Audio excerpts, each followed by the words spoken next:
when they asked me to come back, we started, they started having really these workshops. And Hoots the Owl actually was the only one that really came out of that I started doing on the show, and people started recognizing, you know. But I did a character called Warner Wolf that was based on a newscaster here, sportscaster. He said, let's go to the videotape, let's go to the videotape. And they based it on this character. And actually it was supposed to take the place of on-the-spot reporter that Kermit the Frog used to do with the trench coat and everything, and he'd have his mic and everything. So Warner Wolf was supposed to take the place of that because Jim wasn't around. And, failed miserably. I mean, and I did a character called Professor D. Rabbit. Like I said, the writers didn't really know what I could do, and so the head writer was trying to tell me, it was really his character, so, he had a vision for it, but doesn't work. If the puppeteer can't connect with it and can see the vision, it's not going to go anywhere. So I really literally was doing his character instead of, trying to create something on my own, and so it died. I did a character called Juggles that was a juggling Muppet, and a guy by the name of Fred Buckles, who's a phenomenal gymnast and performance artist, did the hands, but he wouldn't go with me, so the hands were doing, totally different than the head was doing, so that fell apart. And then Brian Mule, who was a phenomenal puppeteer. He had come from theater, the Momenshans. I don't know if you ever saw it, but Momenshans was phenomenal. And Jim, he went and auditioned for Jim and started working with Jim and started doing Sesame Street in the movies. And he loved to write and he loved to act. And he actually originated Barkley, Telly, Dr. Nobel Price, a lot of different characters, but he also originated Elmo. Elmo was really just built as an ensemble of a rainbow, again, of Muppets, of Muppet monsters. They saw that they didn't have a red one, so they made a red one.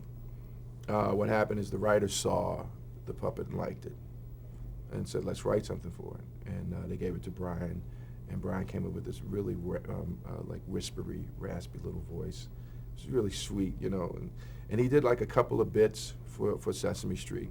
And then Brian made the decision, which was really interesting because he was very, very successful with the Muppets at the time. He was doing the movies, and then he made the decision that he really wanted to pursue his acting and his writing. So he left the show. And so all of these characters were up for grabs at that point. Marty got Telly.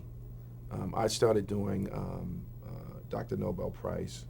A young gymnast took Barkley, and Richard Hunt, who was our, we call him Big Brother at Sesame, because he was the only one of the main Muppeteers that actually stayed with Sesame Street. He really, Jim was running around and Frank was running around doing stuff, but actually Jerry Nelson and Richard actually held the fort at Sesame Street as far as the principal beginning Muppeteers. But Richard was very generous to all of us.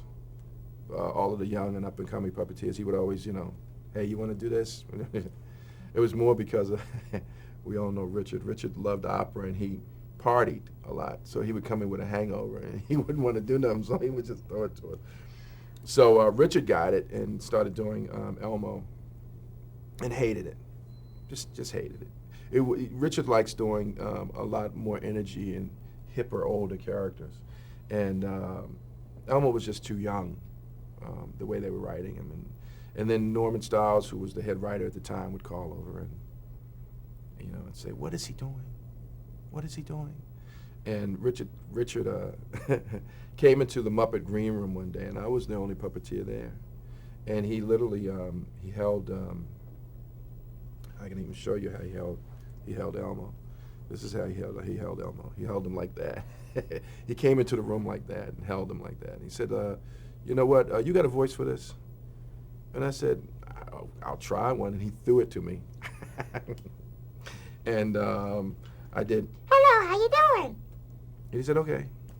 So we went out to the Muppet green room, and we went to the control room that was really right by the door. We were at 55th and 9th we were shooting at the time.